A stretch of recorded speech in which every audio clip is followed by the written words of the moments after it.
لازانيا بولي تجيكم خفيفة بنينة مشخشخة طيبة في حقها، حاسين ودكم ولا شهيكم.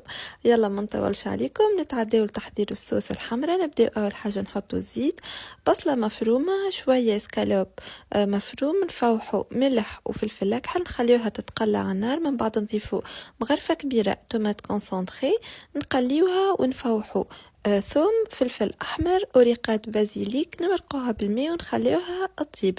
نتعداو نحضروا صوص بشاميل. ناخذ 30 غرام زبده، 30 غرام فرينه، نبداو نضيفوا في 300 مليلتر حليب تدريجيا، بعد نفوحوا ملح وفلفل اكحل ونضيفوا شويه فرماج غابي.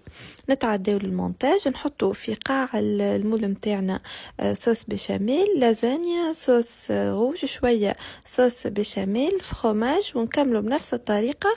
جوست في الكوش الاخرى باش نحطوا صوص بشاميل اكاها ونشخشخوه بالفرماج، وصحه وفرحه.